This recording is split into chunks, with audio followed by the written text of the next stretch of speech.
además de que tener un animal con brucelosis, pues también es un problema porque los productos lácteos pueden llevar este microorganismo y por lo tanto causar brucelosis o enfermedad de Malta en los humanos. Bueno, la familia Brucelaceae, género Brucella,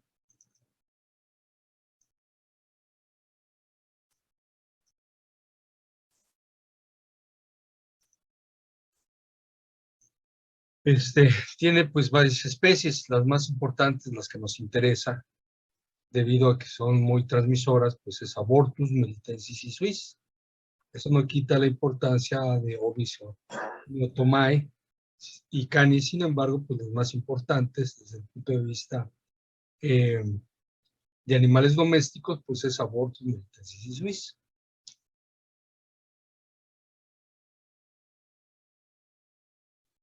Brucella tiene una característica muy especial en cuanto a ser una bacteria gram negativa. Todos conocemos que una de las características de las bacterias gram negativas es que tienen una membrana externa, ¿no? Todos lo sabemos. Y que esa membrana externa pues está rica en una sustancia que llamamos lipopolisacárido. El lipopolisacárido, como su nombre lo dice, pues es una cadena de azúcares con una cadena de lípidos, el famoso lípido A. Este lípido A, en la mayoría de las bacterias, como Escherichia coli, las enterobacterias, pues son sustancias que son muy pirogénicas, o sea, que inducen fiebre y que inducen muy buena respuesta inmunológica. Entonces, este lipopolisacárido, les decía que tiene el lípido A, tiene una fracción que se llama la fracción core, que también es una serie de azúcares, los cuales son de 8 azúcares, de 8 carbonos, estos azúcares, a diferencia de los 6 que conocemos, y que esta característica es como el núcleo de este lipopolisacárido. Y posteriormente, pues viene toda la cadena de carbohidratos que conocemos.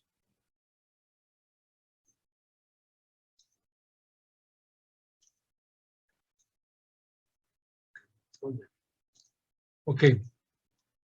Entonces, esta cadena de carbohidratos, pues aquí tenemos glucosas, mannosas, fructosas, etcétera, etcétera.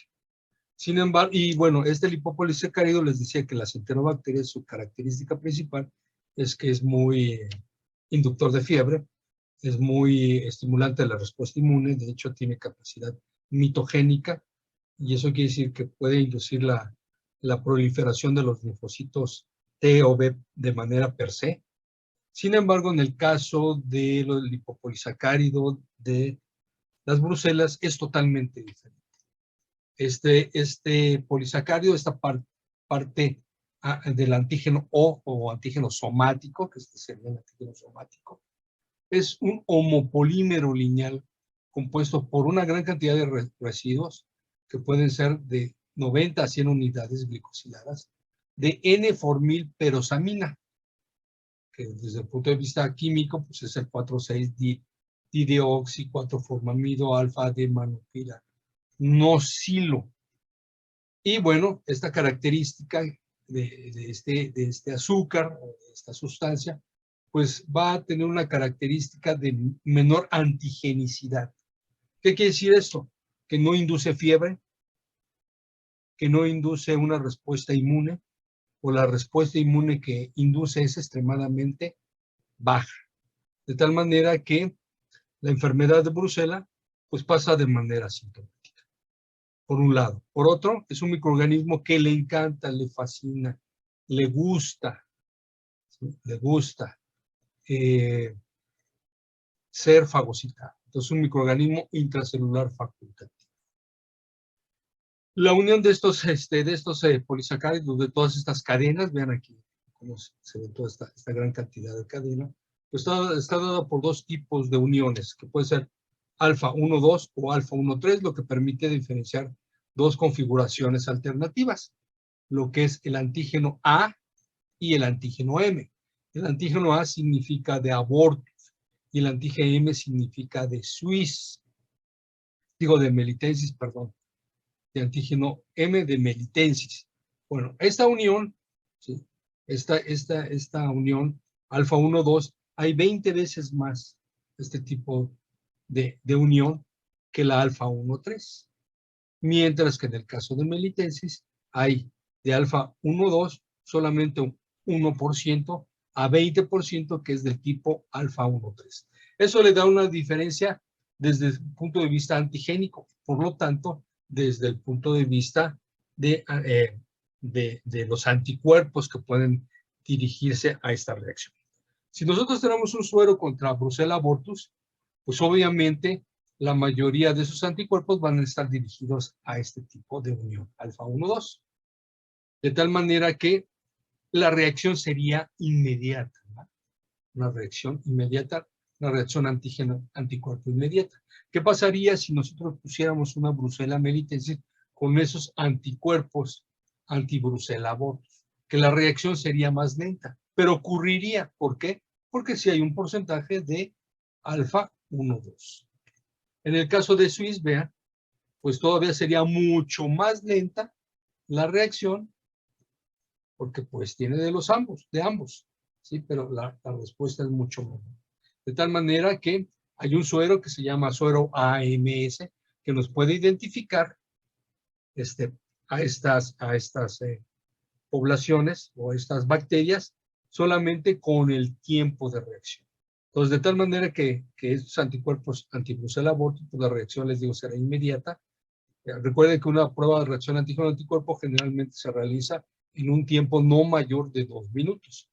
Entonces, el suero contra Brucella abortus, pues será casi inmediata, en unos 10 segundos, 20 segundos. Melitensis me la dará en unos de 45 a 1 minuto, y Swiss me la dará casi hasta el final de la reacción, casi hasta los 2 minutos. O será muy leve la reacción. De tal manera que esto se utiliza para identificar rápidamente las colonias.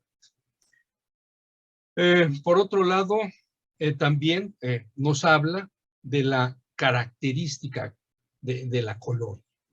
Las colonias que son lisas generalmente van a tener una gran cantidad de esta unión, alfa 1,2, mientras que las cepas rugosas van a tener esta característica, 1 a 1. Por lo tanto, Swiss se considera como una cepa rugosa, mientras que abortus y melitensis se consideran como cepas lisas. ¿Hasta aquí alguna pregunta? ¿Me entendieron? ¿Puede repetir por qué se consideran cepas rugosas y lisas? Bueno, lisas abortus y melitensis y rugosas Swiss. No entendí muy bien. Está en función a lo que estábamos platicando de la cantidad de uniones alfa 1,2 o alfa 1,3. De tal manera que esta cantidad de alfa 1,2 me la va a dar solamente las colonias lisas, y de 1 a 20, porque aquí tenemos 20, de alfa 1 a 3 también me las va a dar como colonia lisa. Cuando la relación es 1 a 1, nos dan cepas rugosas. Y entonces Swiss y Canis son generalmente cepas rugosas. ¿Ahora sí? Sí, gracias. De nada. Ok, next.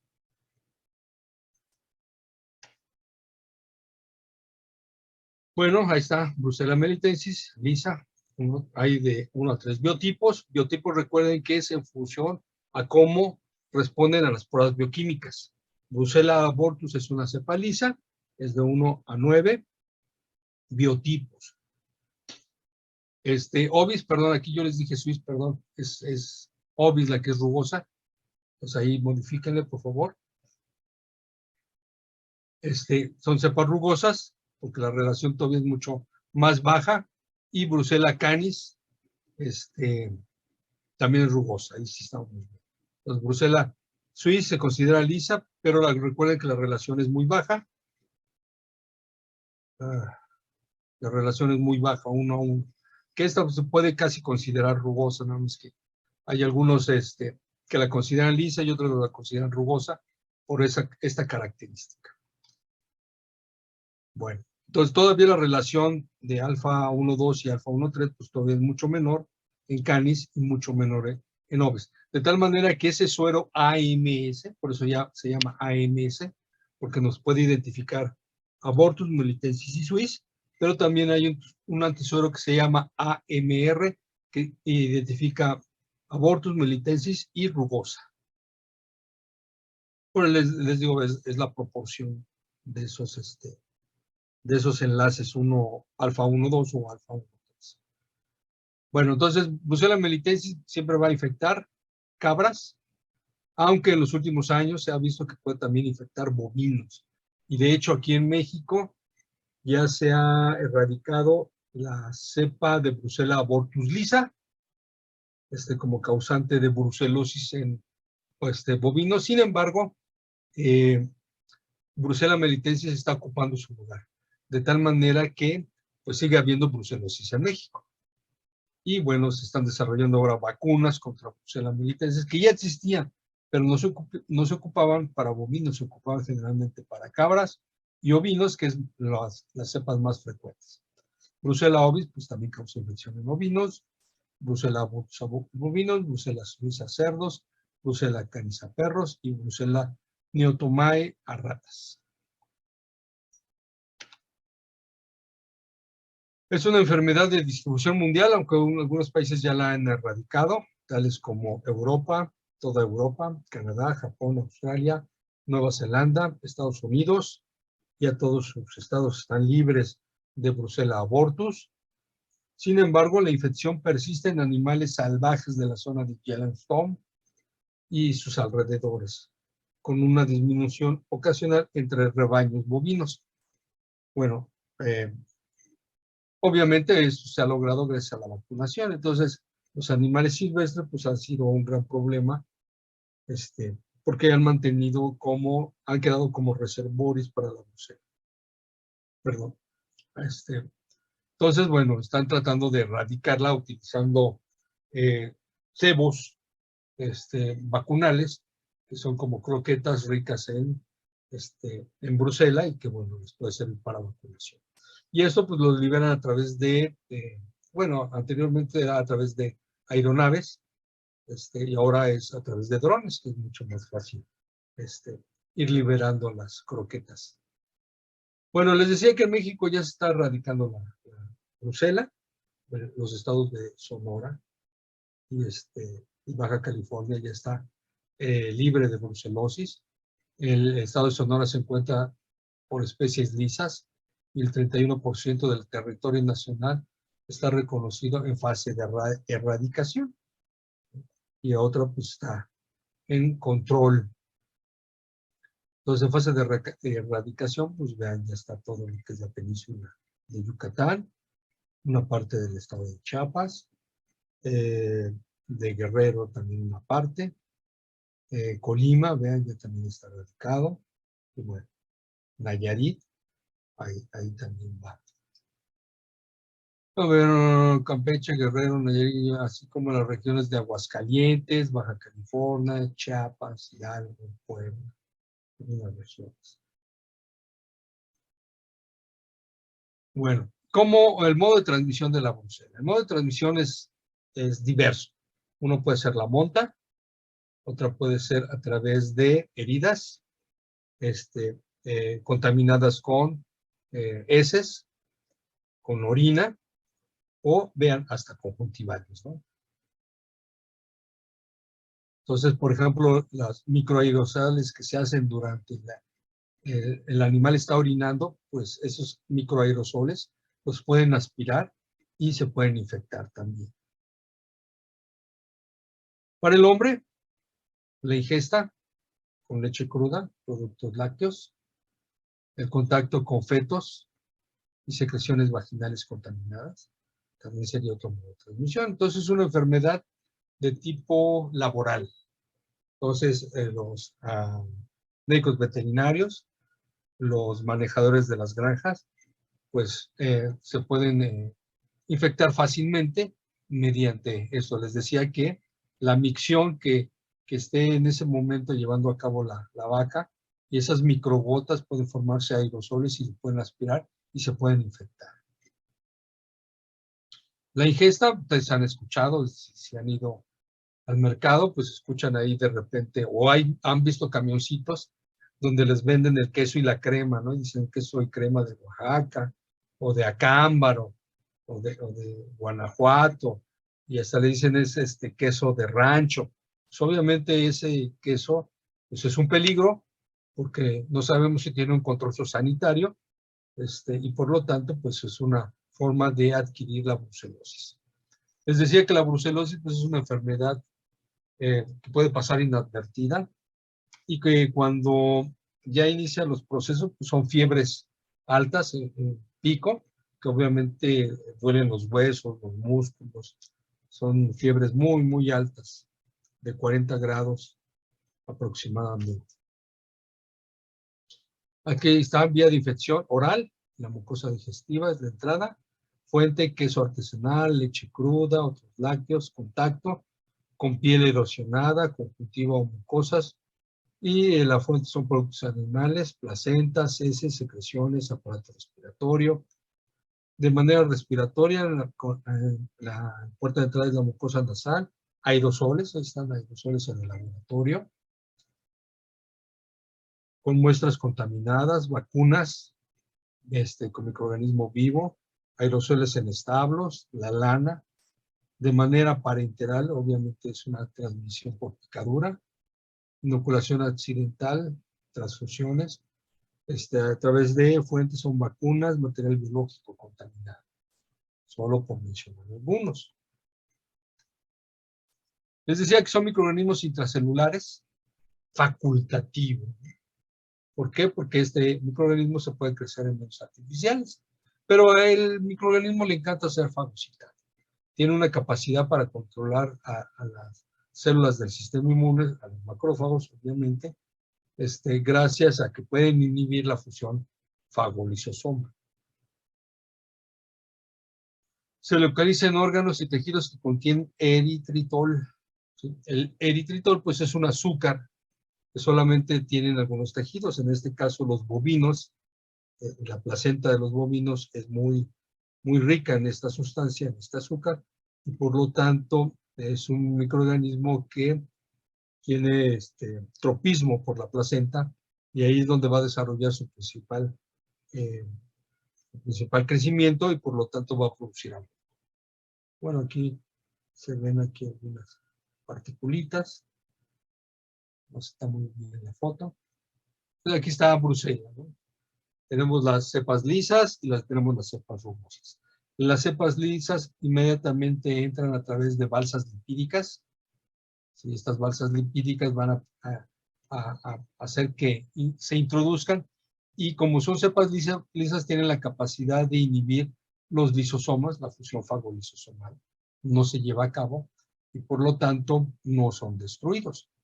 En el caso de las cepas rugosas, también penetran, pero no a través de unas balsas lipídicas, sino son rápidamente fagocitados, son endocitados, y posteriormente, si llegan los lisosomas, son capaces de destruir.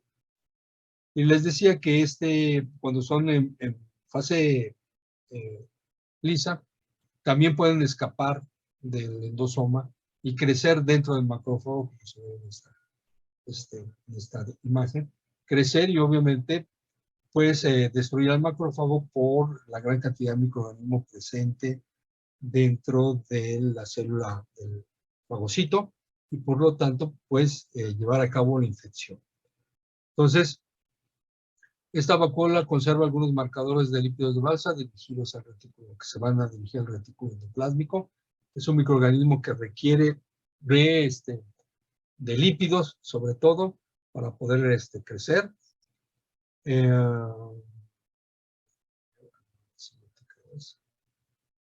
Bueno, entonces aquí la patogenia, la enfermedad, para que inicien los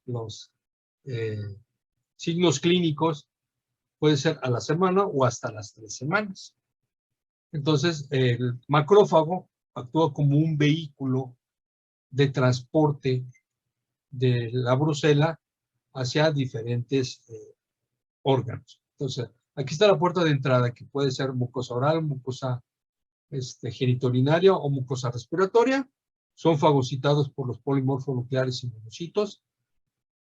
estos macrófagos y polimorfos y monocitos pueden dirigirse hacia la vía linfática y llegar obviamente a nódulos linfoides regionales correspondientes y posteriormente pues dirigirse a otros órganos. Entonces hay una invasión del torrente sanguíneo y ir a todos los ganglios linfáticos, a todos los nódulos linfáticos y por lo tanto empezar a desarrollar la enfermedad.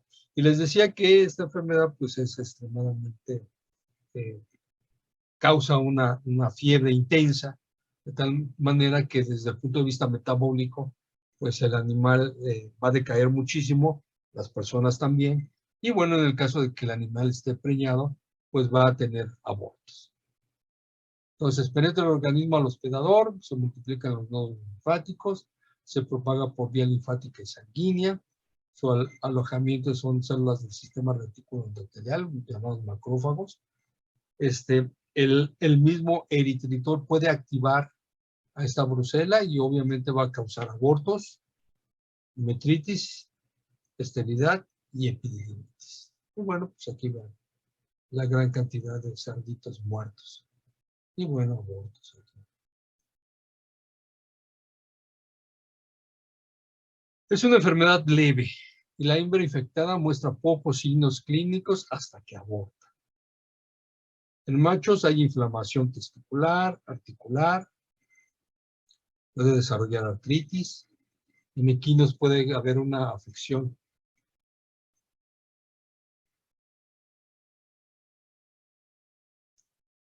En equinos puede causar una afección denominada cruz de fistulosa, que es una inflamación del cuello o del lomo.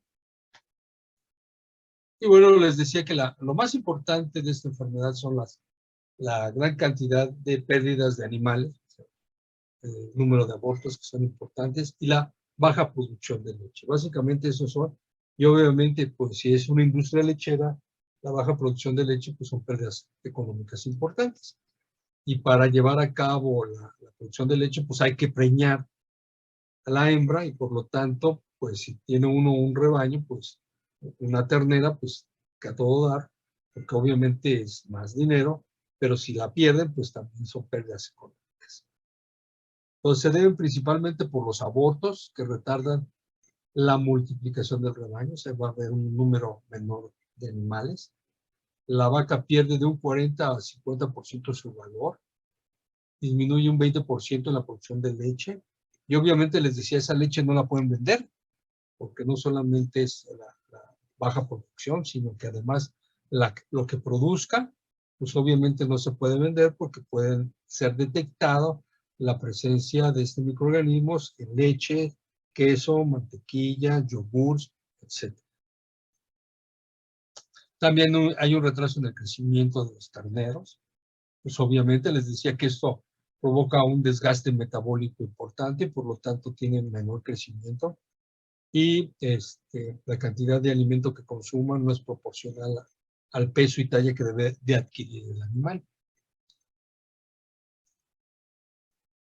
Se pierden machos y hembras de alto valor genético, vacas que producen menos leche, puede haber infertilidad, retención placentaria, mortalidad neonatal, debilidad de la progenie. Todo ello se traduce en pérdidas económicas considerables para los productores de ganado lechero, ovejero, cabras o cerdos. Y bueno, aquí les decía, sobre todo esta parte, para la cuestión humana, los productos cárnicos y lácteos están contaminados. Si no hay un análisis zoosanitario, pues obviamente va a producir que estos productos pues salgan a la venta y por lo tanto se consuman, ¿no? Y si se consume, pues va a provocar la brucelosis en el hombre. El otro aspecto que les decía, pues por ejemplo, los laboratorios, ¿no? Ustedes que si trabajáramos, les dieran una muestra, pues obviamente deben tener cuidado y la precaución porque la formación de aerosoles, pues es el modo de transmisión más común de infección. Y esto es traducido por una baja educación sanitaria, o que ustedes no saben o no conocen acerca de esto, y por lo tanto tienen pocas medidas de protección y ver, hay una inhalación de estos aerosoles y bueno, pues van a provocar la brucelosis. Otro modo de transmisión para el humano, pues obviamente pues son el contacto directo con los fetos, las secreciones genitales, los tejidos fetales, y bueno, pues también ahí hay una falta del conocimiento y una contaminación ambiental que puede obviamente verse reflejado a una ausencia de medidas de protección y por lo tanto el contacto con estos productos va a inducir la brucelosis humana. A ver, chat. Ni aunque sea pasteurizada se puede vender. No, no,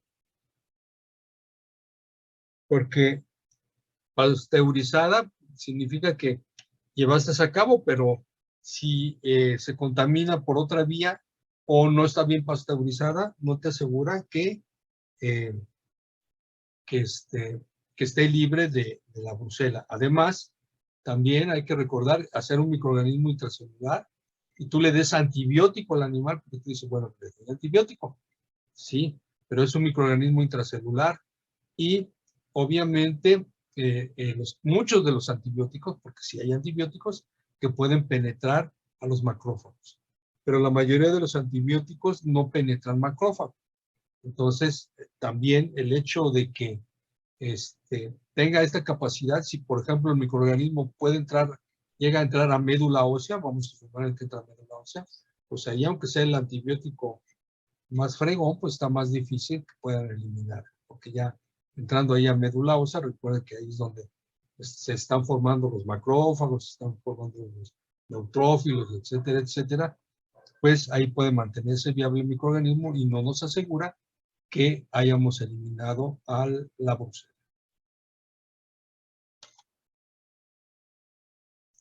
Entonces, lo mejor, lo más recomendable es sacrificar al animal. No debemos de tener animales que tengan brucelosis. Es igual que micobacterias. Recuerden que micobacterias también es un microorganismo intracelular facultativo. Sin embargo, el tratamiento que son rifampicinas y toda una streptomicina, que son antibióticos de mayor poder, son caros y tampoco no tiene caso. Aquí sería pues ver qué animales realmente pueden mantenerse vivos por su poder económico, pero el riesgo sigue siendo grande. ¿El aborto producido por brucela tiene alguna característica diferente a lo que vimos ayer? ¿Desde qué punto de vista? ¿De signo clínico? Ninguno. O sea, aquí, si por ejemplo, ¿qué vimos ayer? Vimos, déjenme recordar. ¿Qué vimos? Vimos, ay Dios, déjenme ir a ver. Vimos Campylobacter. Ajá, Campylobacter. Nada más vimos Campylobacter, también vimos Leptospira, ¿no? Campylobacter, Leptospira y no vimos Corynebacterias.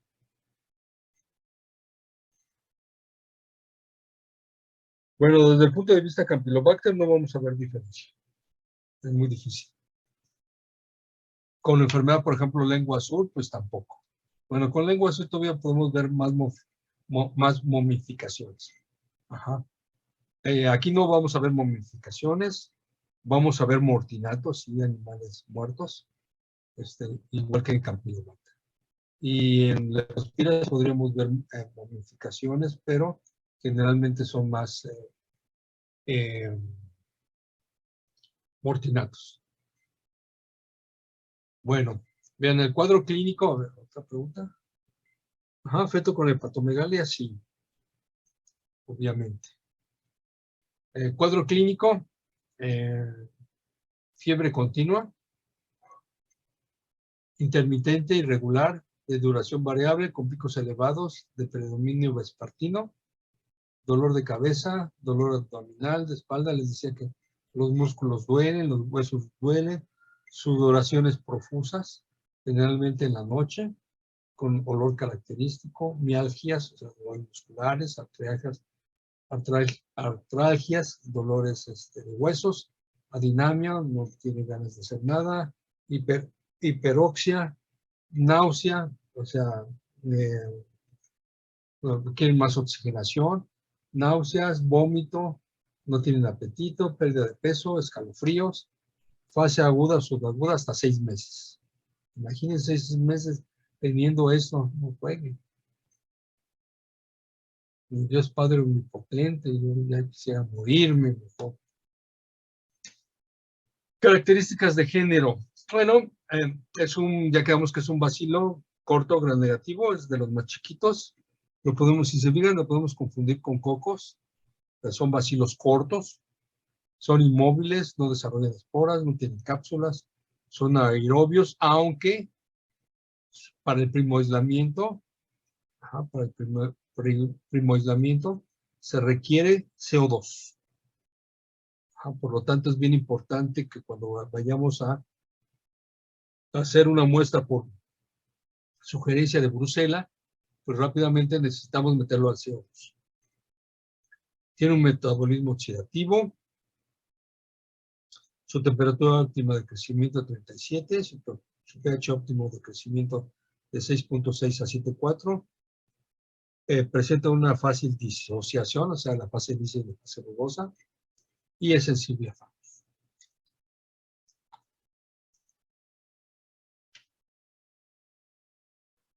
Características de estos organismos. Morfología colonial.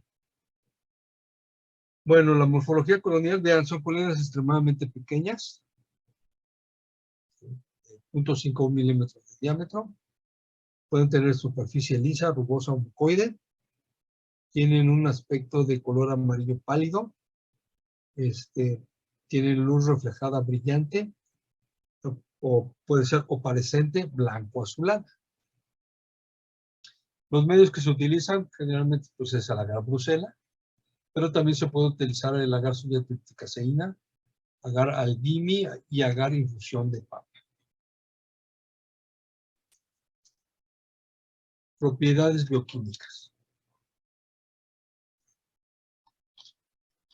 No produce indol, no tiene proteasa como para la gelatina, no tiene una reacción, es negativa al Box-Buskauer, al rojo de metilo, reduce nitratos, catalasa y oxidasa positivos, ureasa positivo, produce ácido sulfhídrico y es tolerante a algunos colorantes como la fucsina y la tionina, y estas son las pruebas bioquímicas que se utilizan. La oxidasa, la ureasa, la producción de ácido sulfhídrico, que generalmente se hace en el tubo de agar hígado, aunque también se podría hacer en TCI, y la sensibilidad o resistencia a los colorantes fucsina y tionina. ¿Hasta aquí alguna pregunta?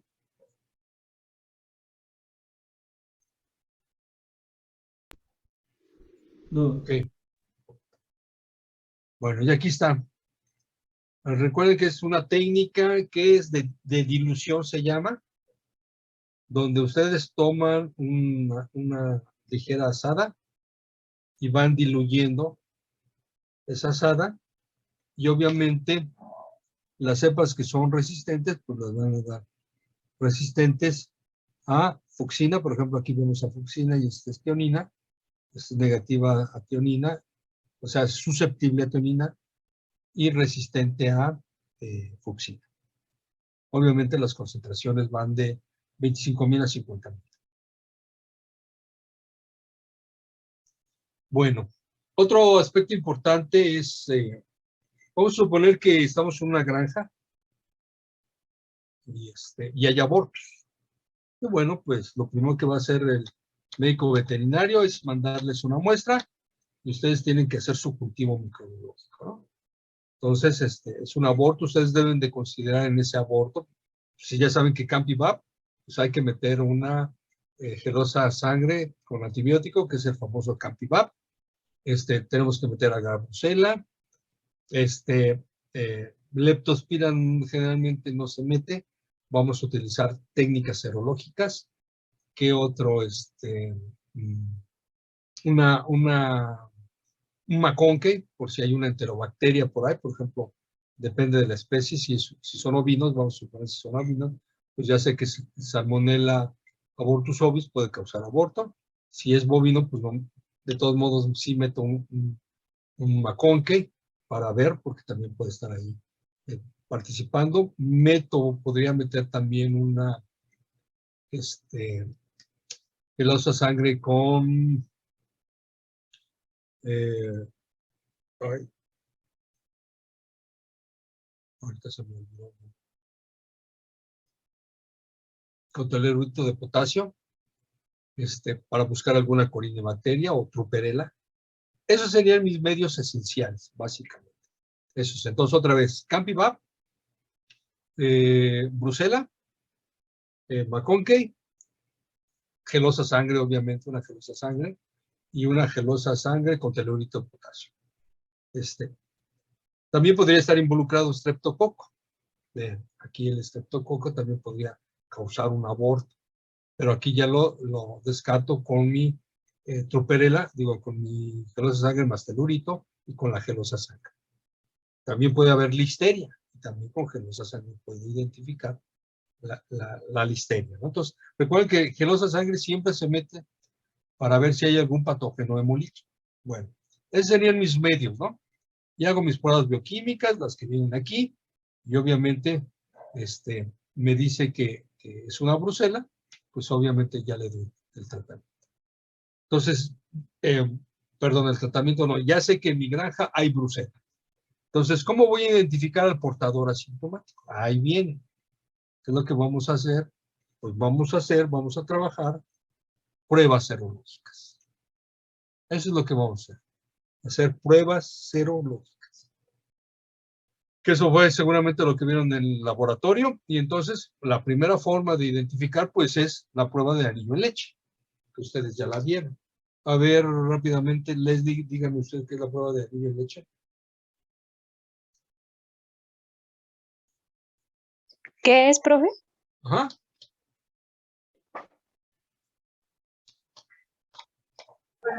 Es para identificar bueno, sí, un animal padece de brucelosis, pero, entonces se forma, pues sí, un anillo en la leche, es decir, se ven dos colores, uno morado y el otro como, pues el color de la leche, vaya.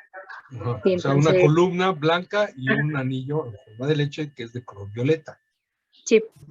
Ok, pero ¿qué nos indica ahí? ¿Qué es lo que nos indica esa prueba de anillo en leche?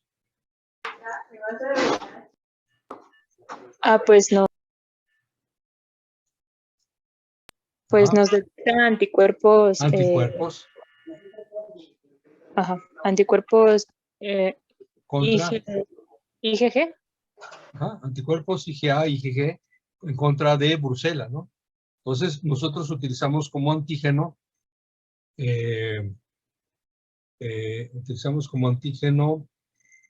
la Brucela, al 4%, ¿sí? ¿Sí se acuerdan? ¿El 4% en qué colorante?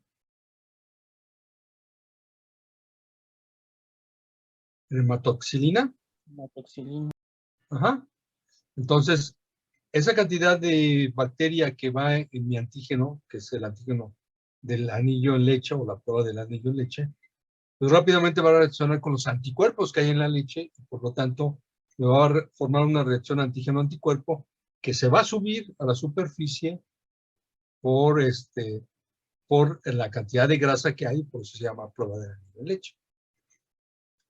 Pero recuerden también que la leche a veces la bautizan. ¿Sí saben qué es bautizar, no? Le ponen pues agua para que sea más leche. Entonces, pues obviamente también es una forma de ver si no está, ¿cómo se dice esta palabra? Bueno, que no es, que ya le metieron agua a la leche y entonces el anillo a veces no se forma perfectamente bien, porque obviamente está, adulterada, gracias, Osvaldo, gracias, adulterada, Entonces, por lo tanto, la reacción pues no la vamos a ver, pero en el fondo se ve la cantidad de reacción, se puede ver en el fondo. Pero bueno, nosotros esperaríamos siempre que le fuera el anillo en la parte de arriba, ¿no? Entonces, si ese animal o esa vaca nos está diciendo que tiene anticuerpos contra Brucela, entonces nosotros tenemos que investigar qué otros animales, pues obviamente tienen la infección. Ahora, recuerden que es obligatoria la vacunación. También pueden ser anticuerpos que son producidos por la vacunación. Entonces, por lo tanto, vamos a utilizar otras técnicas que nos van a ir permitiendo identificar si esos anticuerpos son de vacunación o son anticuerpos generados por la infección. Entonces, después de que vimos ya que hay anticuerpos en la leche, pues vamos a meter la prueba de aglutinación en placa, que es la famosa prueba de rosa de Bengala. Ustedes creo que hasta en el laboratorio de control y producción de biológicos, pues la estarían ahorita produciendo, fabricando, porque es una prueba importante. Entonces, esta prueba de aglutinación o rosa de Bengala, pues tiene una sensibilidad del 90 al 96%. Eso quiere decir que sí es capaz de detectarnos la presencia de anticuerpos contra Brucela. Y eso, si vemos la reacción, ya en suero directamente, esta es una técnica en suero, pues nos habla que si hay anticuerpos y tenemos ahora que titular. Y para ello, para la titulación, podemos usar la prueba de aglutinación en tubo o la prueba de tarjeta. Y entonces, ¿cuál es el título de anticuerpos para considerar que el animal está enfermo? Sara de Terán, Juan Alberto.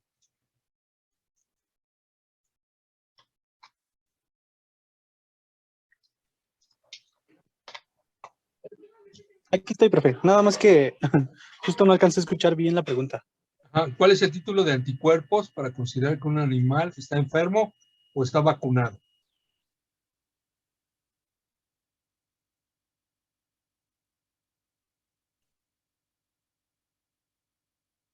¿No te acuerdas? No sé. No te acuerdas. A ver, ya me pusieron por ahí una. No, 1.50 es muy bajito. No. 1.50 significa que puede estar vacunado el animal. Entonces, 1.20 tampoco. No es cierto, falso de toda falsedad. Algunos lo consideran 1:100. Otros lo consideran 1:160, no 1:400 es mucho. Entonces, 1:100 o 1:160. O sea, va a depender pues también de la prueba, de la sensibilidad de la que estén utilizando.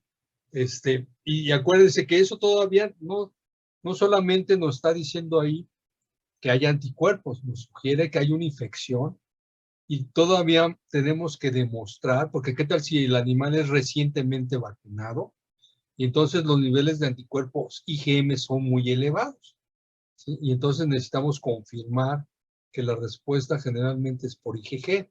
Y por ahí tenían que haber visto también la prueba de Rivanol o la prueba de 2-mercaptoetanol. ¿La vieron? ¿La vieron, Juan García?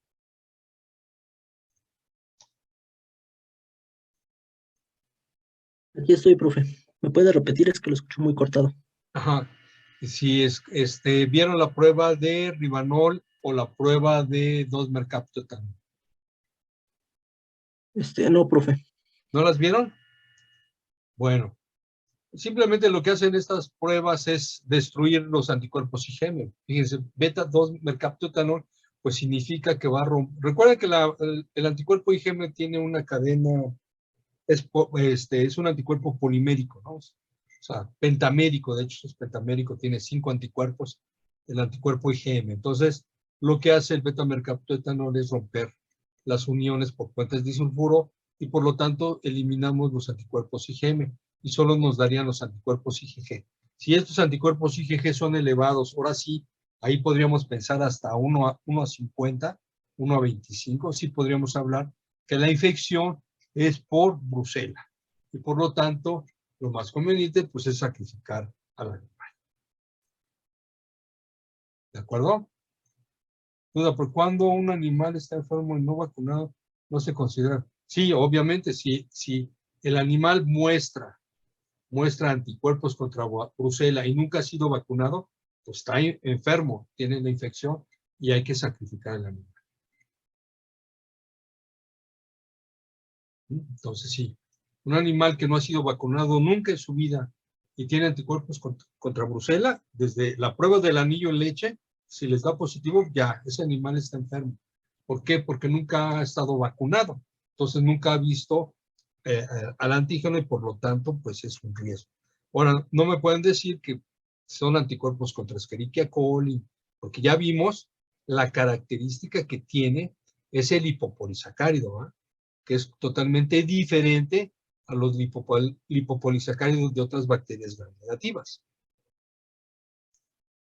Aunque haya sospecha de brucelosis por los signos clínicos como abortos, la confirmación exige pruebas serológicas, vean, seguida de pruebas de laboratorio prescritas para aislar e identificar a la bacteria conforme a las normas sobre métodos y valores de umbral de diagnóstico que figuran en el manual de normas para las pruebas de diagnóstico y las vacunas para animales terrestres de la Organización Internacional de las Ciencias o de la Organización Mundial de la Sanidad.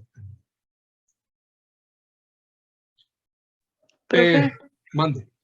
entonces, ¿me puede repetir otra vez el título para un animal vacunado y para un animal no Ok, vacunado? sí. Un animal vacunado tiene que ser menor de 1 a 100. Vacunado cuando ya tiene tiempo de haber sido vacunado. ¿Ok? Obviamente ustedes no, el médico veterinario y el manejador, pues tienen las fechas de cuándo vacunaron a los animales. ¿Sí? Tienen su registro, si se acuerdan, tienen los animales sus anillos en las orejas y ya les dicen, bueno, este animal fue vacunado, este animal no fue vacunado, acaba de ser recién vacunado, etcétera. O sea, tienen todo registrado perfectamente bien. Entonces, cuando el título de anticuerpos es menor de 1 a 100, se considera animales vacunados. Cuando el título es mayor de 1 a 100, se considera animales infectados. Ahora, les digo, si estos animales que tienen título elevado, uno de ellos es recién vacunado, nosotros tenemos que hacer la prueba de ribanol o la prueba de 2-mercaptoetanol. ¿Qué quiere decir esto? Que voy a eliminar todos los anticuerpos IgM para confirmar si es una infección o es una vacunación. Ahí sí, un título 1 a 25 ya se considera animal infectado. Un título 1 a 50, infectado. ¿Vale? Sí, profe, gracias. Ok. La vacunación, aquí está. La vacunación se hace con una vacuna que es la RB51, que es una cepa lisa. También hay varias vacunas.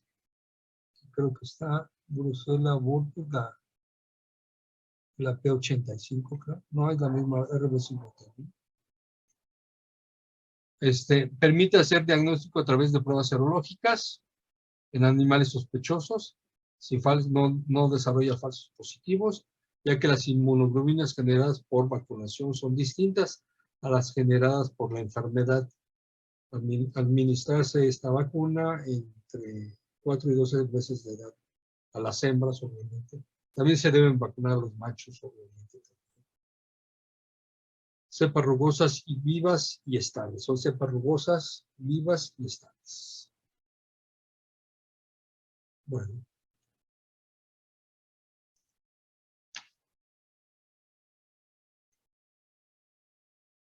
Esta es la otra, cepa B de abortus C19. También. A terneras de 3 a 8 meses de edad. No se deben vacunar hembras ni machos de mayor edad con esta vacuna. En porcinos hay que mantener las piadas libres. Caprinos y ovinos con la vacuna Red 1, que es otra vacuna, que se aplica a las hembras de 3 a 6 meses de edad. La Red 1 es también de tipo rugoso. prevención y control de la brucelosis, técnicas de diagnóstico, eliminación, ahí está, eliminación de los animales, el aislamiento de aquellos que den reacción a las pruebas, obviamente tenemos que aislarlos desde el anillo de leche ya hay que aislarlos. ¿Por qué se vacuna solo a los animales y no a los humanos? Porque es una enfermedad que se debe de controlar en los animales porque el modo de transmisión es a través de sus productos alimenticios. Entonces no tenemos por qué vacunarnos cuando realmente no estamos expuestos, a menos de que usted vaya a comprar queso artesanal, y bueno, pues usted se está arriesgando.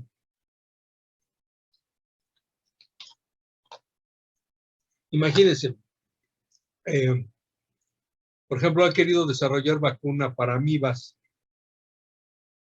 y esto es porque la amibiasis, pues usted va a comer tacos aquí con los compadres y seguro que le dan una amibiasis, ¿no? O una salmonelosis. Entonces, ¿será recomendable vacunar a la población con esto y mantener las salmonela y las amibas en los alimentos, porque finalmente vamos a estar vacunados? ¿O es mejor llevar a cabo las normas adecuadas de higiene? Sería mejor, ¿no? Las normas adecuadas de higiene. No tenemos por qué recibir vacunas contra todo, o sea, no es el objetivo. O sea, debemos de vacunarnos contra lo que realmente puede ser mortal, ¿no? Y que no lo podemos controlar tan fácilmente, como por ejemplo ahorita lo del coronavirus. O sea, si una forma de controlar es usar cubrebocas, pues lo usamos, pero no ha sido suficiente, entonces ahí sí viene una vacunación. Pero si yo sé que los compadres tienen gran cantidad de salmonela y amibas, ¿para qué voy a comer ahí, no? Digo, ahí también, ¿cómo se llama, Nancy, el lugar donde compré mi torta? Ay, no me acuerdo, profe, pero Bueno, ahí enfrente de la escuela, ahí saliendo, ya ven que hay una que venden tortas. Bueno, fui a comprar mi torta, ¿no? Y ahí vi a Nancy comiendo también su torta. Bueno, yo llegué aquí al laboratorio y todavía le di calentamiento al horno de microondas para destruir todo posible microorganismo, porque dije, no voy a dar ahí un malestar estomacal, y para qué quiere, ¿no? Pero pues Nancy pues ya está acostumbrada a ese tipo de población bacteriana que existe ahí en la comunidad de biológicas, y bueno, sí aguantará, además de que está más joven que yo, ¿no? Si no, a lo mejor se quedan sin maestro de teoría, y entonces, ¿qué van a hacer? Ya no solamente de laboratorio, sino también de teoría.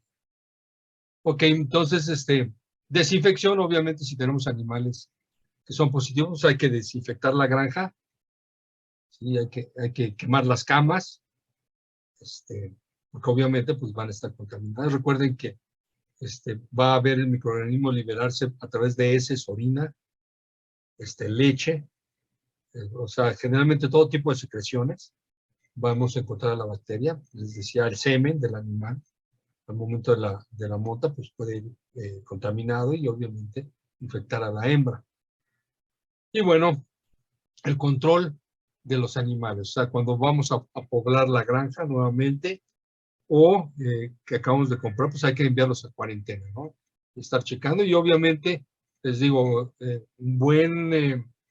una buena empresa que vende animales, pues les va a dar sus certificados de vacunación. Aquí está, el certificado de vacunación de todas las vacunas que han recibido, la edad del animal, peso, talla, si es de raza, pues aquí la raza, hasta su árbol, genético, casi le dan a uno, y entonces ahora sí, obviamente, pues son vacas caras, ¿no? No es una vaca como la que vimos ahí de la película que les pasé de Santiago, que Anguistengo, que ahí pues las venden sin ni siquiera tener control de nada, ni siquiera son animales que han recibido alguna vacuna, o ustedes le dicen a la persona, oye, ¿está vacunada? Y él te va a decir, pues sí está vacunado, pues ¿cuál, no? El animal no está vacunado. ¿Quién iba a dar clamidia? Porque no traje mi folder. Yo, Carlos. ¿Quién? Carlos ¿Carlos qué? Sánchez. Ok. Sí. Déjame pasarte el host, Carlos Sánchez. Permitir hacer host. Yes. Sale Carlos, ya eres el encargado.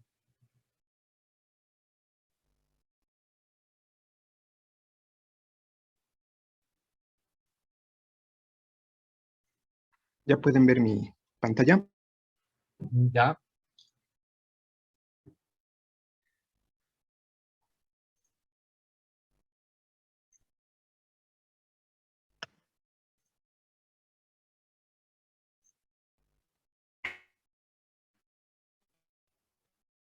Bueno, buenas tardes, compañeros. ¿Sí me escuchan bien? Sí. Es que falla un poco mi internet. No, pero bueno, yo sí te escucho bien, no sé los demás, pero yo sí. Sí, te escuchas bien. ¿Sí? Ah, bueno, gracias.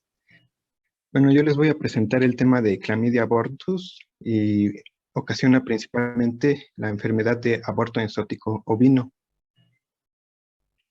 Bueno, esta bacteria pertenece al filum Chlamydia, es de la clase Chlamydia, del orden Chlamydiales y de la familia Chlamydaceae. Dentro del género hay dos tipos, que es Chlamydófila y Chlamydia. Y Ya, bueno, ya, las ya no especies se clásicas. utiliza, Sí. ya no se utiliza el término clamidófila, ¿eh? Ya Ah, desapareció. Está bien, pero déjame comentarles, así ya también se quita de la duda. Esto fue en base a que eh, todas las diferentes especies de clamidia tienen una similitud desde el punto de vista genético del 95%. Entonces consideraron que un 5% de diferencia en el genoma no era suficiente para clasificarlo como otro género diferente, sino más bien todas como especies. De tal manera que ahora ya todas las son clamidia y las diferentes especies que, bueno, aquí tienes como, ¿qué? 2, 4, 6, 8, son como 8 aquí, pero ya se reportan hasta 16 diferentes especies de clamidia. O sea, ahora sí. sí, gracias, profe. Sí, Y bueno, aquí las especies clásicas tenemos, por ejemplo, a Chlamydia psittaci, que afecta principalmente a aves, a Suis, que afecta principalmente a los cerdos, a Chlamydia abortus, que es de la que les voy a hablar, que afecta principalmente a cerdos, bovinos y, bueno, esta principalmente a los ovinos. Chlamydia felis, que afecta a gatos, perdón, Cabi a los cobayos, Pecorum a ovinos y bovinos, neumonía afecta principalmente a los humanos y Muridarum a los ratones y los hámster. Y bueno, aquí les muestro una imagen. Si pueden ver mi cursor. En donde se puede ver a las bacterias. Estas son intracelulares obligadas, pero bueno, más adelante les voy a explicar sus características. Bueno, esta bacteria es gram negativa, es intracelular obligada, como les dije. Posee una envoltura con dos membranas. Tiene 4 proteínas específicas en su membrana externa, que son codificadas por los genes POMP90AB y 91AB. También carece de un operón de biosíntesis de triptófano y no tiene peptidocano en su pared celular. Esta bacteria puede a mujeres que sean embarazadas, principalmente va a presentar un PIL, incluso pueden presentar pues aborto del feto. También es una enfermedad enzótica, ya que afecta principalmente a los ovinos durante un tiempo prolongado en una geográfica. Y bueno, aquí les muestro igual una imagen en la que podemos ver esta bacteria en dos formas en su ciclo de vida. ¿Sí me escuchan? Sí. Sí. 2 ciclos Ok. de su forma de vida, sí. Sí. Y bueno, eso se los voy a explicar más adelante. Dentro de sus principales factores de virulencia podemos encontrar que está el polisacárido, cuenta con un complejo proteico, membranas externas ricas en cisteína, la OMCA y la OMCB. También tiene una proteína de membrana externa, que es la principal, que es la MOMP. De hecho, esta proteína es la que se utiliza para la identificación mediante PCR. Y también tiene proteínas polimórficas de membrana y otros tipos de proteínas como la HSP60, y también como factor de virulencia tenemos que cuenta con un sistema de secreción tipo 3. Y bueno, aquí es lo que les mencionaba, que presenta dos formas, el cuerpo reticular y el cuerpo elemental. Y aquí hay una diferencia. El cuerpo elemental pues es más pequeño, presenta aproximadamente 0.3 micrómetros de tamaño. Tiene una relación de ARN-DNA de 1 a 1. Este es metabólicamente inactivo y está adaptado para la vida extracelular. Este sí induce la endocitosis, y esta es la etapa infectante. Y aquí les muestro una imagen del cuerpo elemental. Y la diferencia con el cuerpo reticular es que este es más grande. Este es aproximadamente 0.5 a 1 micrómetro. Su relación de ARN-ADN es de 3 a 1. Este sí es metabólicamente activo. Este está adaptado para la vida intracelular, no induce la endocitosis, y esta etapa es de replicación intracelular, y estos son los cuerpos reticulares.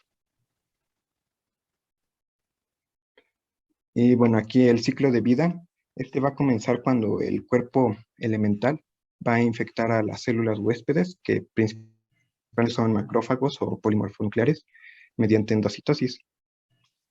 Bueno, van a ser fagocitados, y posteriormente a las 6 a 8 horas se van a formar los cuerpos reticulares a partir de los cuerpos elementales, que esto ya es como si se condensaran, y a partir de 10 a 18 horas se va a dar la multiplicación por fisión binaria.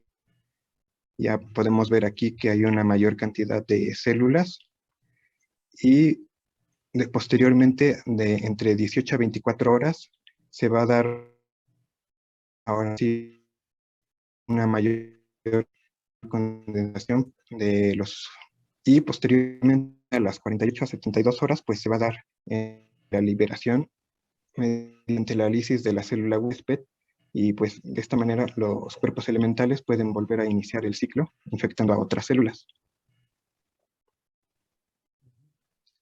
Y bueno, ahora les voy a hablar del aborto enzótico de los pequeños rumiantes, específicamente del aborto enzótico ovino, que es causado por Chlamydia abortus. Esta enfermedad representa la causa más importante de pérdidas de corderos en diversos países, principalmente en Europa, Norteamérica y África. Y bueno, en México se reportó que ya hay casos a partir del 2016, me parece, encontré un artículo. Y bueno, esta produce un fuerte impacto en las áreas afectadas. También puede afectar, como ya les mencioné, a mujeres embarazadas. Principalmente comienzan con un cuadro febril y puede incluso ocasionar la pérdida del feto.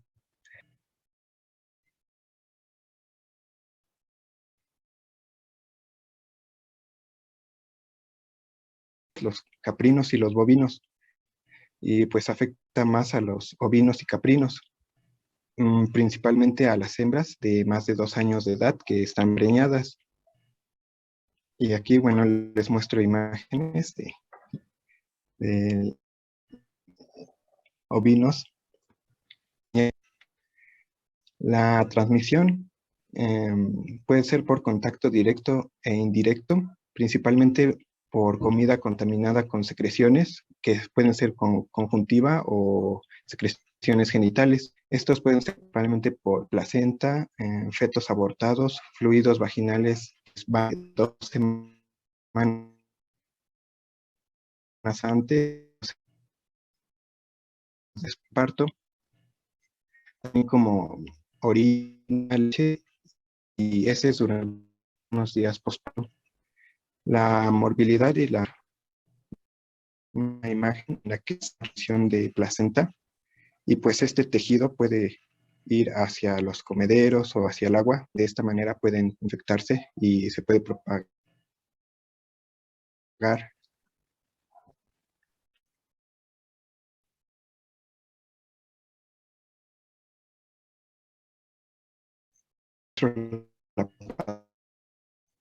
Por la intramidias, vía oral y por secreciones, y las ovejas van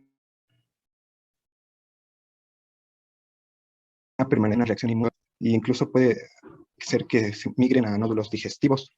Ya para esta etapa, pues las hembras que no están preñadas, al estar en una inmunocompetencia, pues no van a presentar, más bien se van a permanecer en una fase de latencia. Y ya al momento de que la hembra un proceso de inmunodepresión a partir del día de gestación, que va a provocar la inmunidad, y de esta manera pues las clamidias se van a movilizar la placenta y a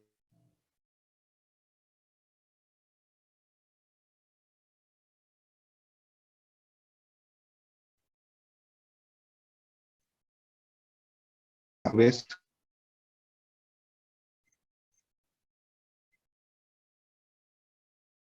un parto prematuro o un aborto a Carlos, te término, escuchas muy cortado. y ya con las secreciones pues otra vez va.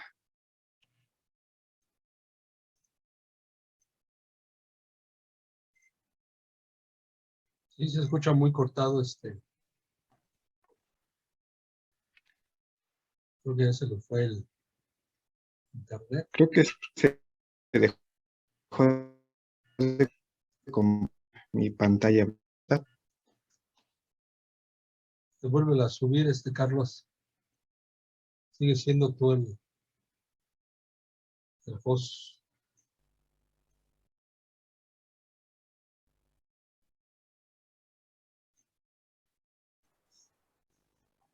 Sí, a partir de que punto se dejó de escuchar. Ya se ve y ya te escuchamos.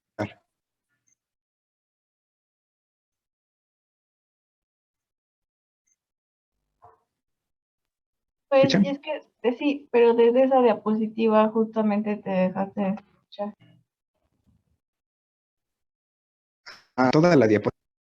Esa de patogenia, nada más. Ok. Bueno, va a comenzar con la entrada de las clamidias vía oral y se va a dar la infección en las tonsilas principalmente. Estas no va a generar una reacción inmune o protectora. Los nódulos de la que no está dañada va a Se está cortando mucho Carlos. pues un proceso de inmunodepresión al día 60.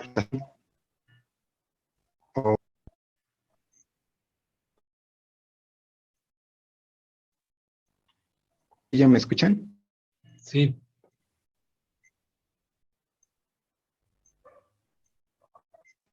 ¿De qué parte igual se volvió a cortar? Pues otra vez casi desde infección de las tonsilas. Si tienes varias cosas abiertas, mejor ciérralas y nada más deja la presentación para que no te esté bloqueando tanto el internet. No, solo está la La pantalla. presentación Ajá. y Zoom. Okay.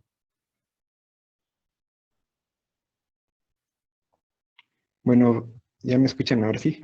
Sí. Va a infectar principalmente las tonsilas y estas no van a producir una reacción inmune ni protectora, y también pueden migrar hacia los nódulos digestivos. Posteriormente, pues la hembra que no esté preñada, al estar en un estado de inmunocompetente, va a permanecer en una fase de latencia. Ya al momento de que la hembra esté preñada, va a cursar con una inmunización al día 60 de gestación, que va a producir la bajada del nivel de inmunidad. Esto pues de manera natural por el proceso de embarazo o preñez de la oveja. Y esto va a provocar que las clamidias se movilicen hacia la conocer como clamidemia.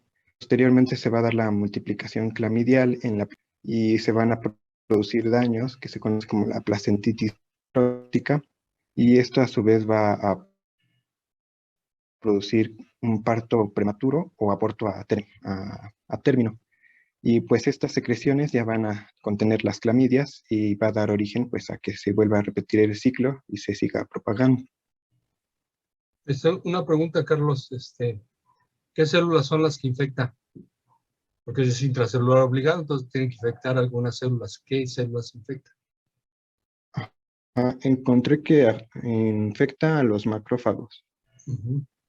Infecta macrófagos, o sea, infecta todas las células epiteliales de la mucosa respiratoria, genitourinaria y macrófagos.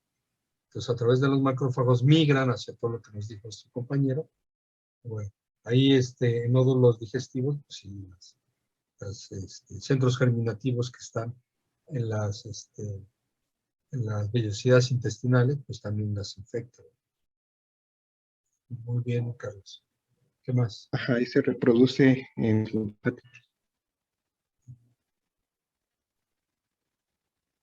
Okay. Bueno, en cuanto a los signos, pues esta enfermedad presenta signos específicos, ya que puede provocar abortos 2 a 3 semanas previas a la de parto, también junto con la pérdida de las crías, puede provocar placentitis, y los ceros pueden nacer débiles y que sobrevivan más de 48 horas. También se puede presentar tos persistente, artritis, queratoconjuntivitis, como podemos ver aquí en esta imagen. También fiebre antes de que el aborto ocurra. Y el fluido vaginal puede ser de color marrón rojizo durante varios días después del aborto o del parto. También se puede ver que puede presentarse una retención de placenta, como esta imagen. Y en el caso de los machos, se presenta orquitis, como podemos ver aquí en esta imagen. También puede presentarse epididimitis seminal y también la disminución o esterilidad. En cuanto a la necropsia, podemos observar que se presenta edema y sangre, también exudado opaco y granular y hemorrágico, y los cotiledones se muestran de un color rojo púrpura o gris, y el tejido periplacentario se puede notar de color café debido a la presencia de hemoglobina proveniente de hemólisis eritrocítica. Los fetos pueden ser que se encuentren cubiertos de material amarillento o rojizo, pueden presentar ligera ascitis, que es cúmulo de fluidos a nivel del vientre, y también puede ser que a veces presenten hepatomegalia o esplenomegalia. Aquí también les muestro otra imagen de placenta que muestra igual vasculitis trombótica y necrosis tisular. Y también en los fetos se puede producir daño a nivel del pulmón, se puede presentar bronconeumonía. Y bueno, en cuanto al diagnóstico, a partir de los signos, pues como son inespecíficos, son altamente inespecíficos, y puede ser que diferentes citológicos ocasionen esos mismos signos, se debe hacer el diagnóstico directo a partir pues de diferentes muestras. Por ejemplo, a partir de feto, utilizando el contenido del abomaso, se puede hacer cultivos en líneas celulares o embriones de pollo, o también examen bacterioscópico de frotis con tinciones específicas como la tinción de Stamp o la de Giemsa. De muestras de placenta se pueden utilizar los cotiledones, que son muestras en formol, y se pueden hacer técnicas de histopatología, inmunocitoquímica con antisueros o PCR.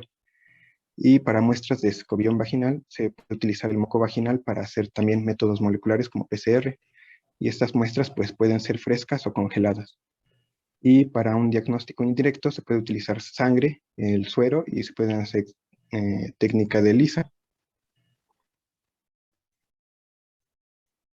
Fijación de complemento. Les muestro un examen directo de bacterioscópico. Sí, perdón. No, que también se podría hacer fijación de complemento. Ah, ok, sí, gracias. Bueno, aquí están las imágenes con diferentes tinciones. Por ejemplo, la tinción de Stamp, podemos ver a las bacterias intracelulares de color rojo. En la tinción de Giemsa, pues podemos ver a las bacterias intracelulares en tonalidad púrpura. Y bueno, aquí podemos encontrar al cuerpo Inclusión. reticular o elemental No, no. que ya se están formando. También se están condensando. Lo que está en el O centro pruebas son... como A inmunofluorescencia. ver, espérame. Ahí lo que ves en Sí. la foto del centro, Ajá. esas que está señalando es el núcleo de la célula. O sea, tiene dos núcleos. Ah, Y, perdón, sí. y el de abajo de ese núcleo, ese, es la inclusión se llama. La inclusión, que ahí es donde está rica de cuerpos elementales y cuerpos reticulares. Ah, como es muy pequeñita, pues es Sería el difícil de cuerpo ver. reticular. Ajá. Muy bien. Se debe de hacer un diagnóstico diferencial con otras especies de clamidia, como por ejemplo el corium, esto por técnicas de P, o bien se puede hacer, bueno, se debe hacer diagnóstico diferencial de brucelosis caprina, por brucellosis, que también es celular, o también de Coxiella burnetii, que ocasiona la fiebre Q. También de otros agentes etiológicos como la listeriosis y la leptospirosis. Y ya por último, en cuanto a la prevención y control, para el manejo, bueno, esta es enfermedades de notificación mensual obligatoria, de acuerdo a la OIE, y se debe de evitar introducir animales infectados en rebaños libres de la enfermedad. Y si ya está el patógeno dentro del rebaño, se deben aislar inmediatamente a las ovejas que aborten y se deben de retirar los restos del aborto. Se debe de limpiar y desinfectar la paridera para limitar esta diseminación. Y en cuanto al tratamiento, pues se recomienda principalmente el uso de antibióticos y en específico de las tetraciclinas en los rebaños de ovejas gestantes que estén infectadas, y esto, bueno, para reducir la incidencia de los abortos y muertes. Y aquí les muestro pues unas presentaciones de este tipo de antibióticos. También se puede utilizar la vacunación, que puede ser tanto inactivada o atenuada. Esta es la más, y se debe de administrar por vía intramuscular o por vía subcutánea al menos 4 semanas antes del cruce como un medio para prevenir los abortos. Y eso sería todo. ¿Dudas, jóvenes?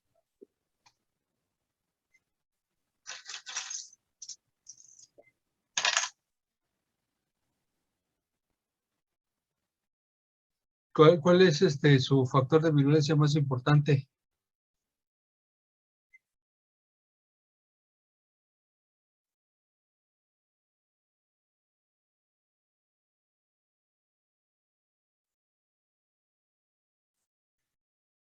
Carlos, ¿me escuchas? Sí, ¿me puede repetir la pregunta, por favor?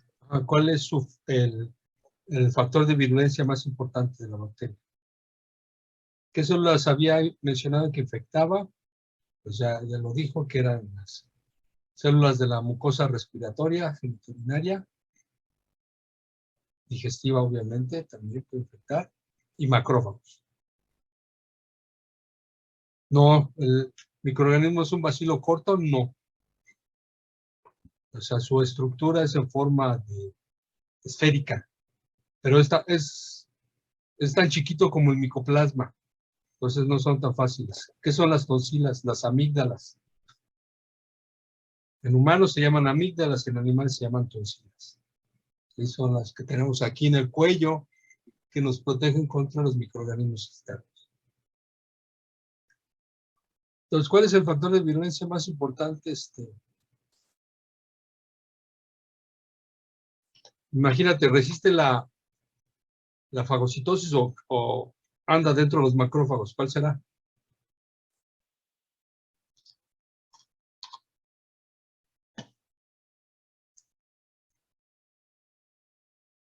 ¿Qué inhibe dentro de los macrófagos?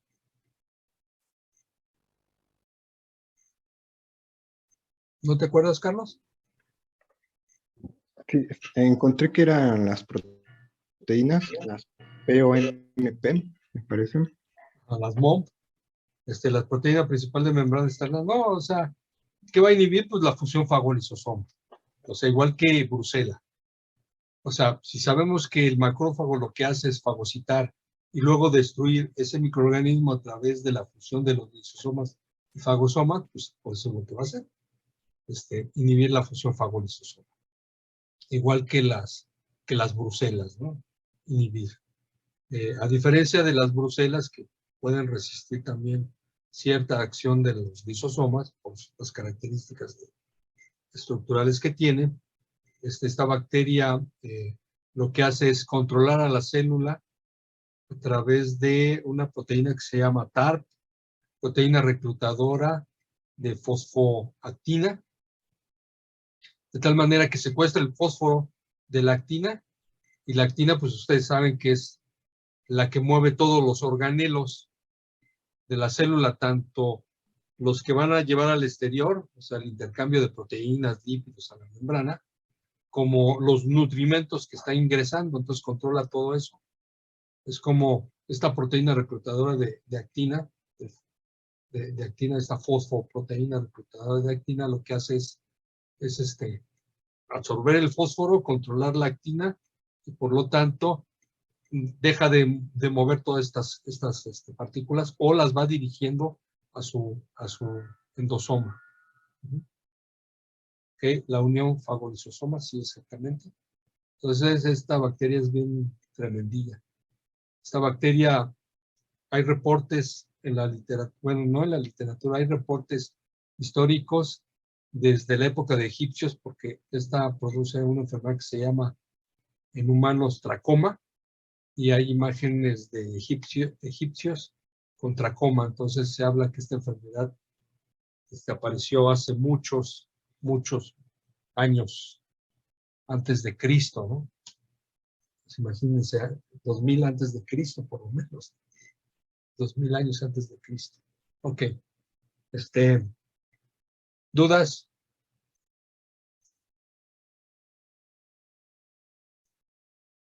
No.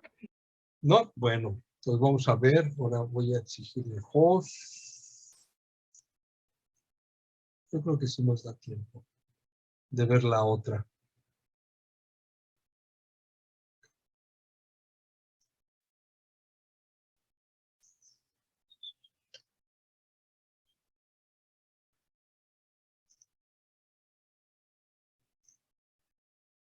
Compartir pantalla.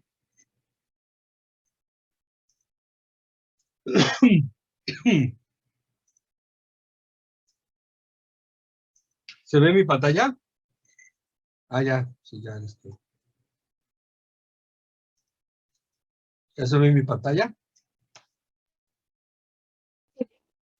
Bueno, ya vamos a empezar con infecciones virales. La enfermedad del ojo azul, producida por un paramyxovirus del género Rubulavirus. Es un paramyxovirus, o sea, de la familia Paramyxoviridae, género Rubulavirus. Es el Rubulavirus porcino. El virus se llama también como el virus del síndrome del ojo azul o el virus de la Piedad Michoacán. Es una enfermedad del ojo azul que se identificó por primera vez en las granjas de Piedad Michoacán. Es una enfermedad que solamente existe en la República Mexicana, no existe en otro país. Y ya 16 estados se han infectado con este patógeno.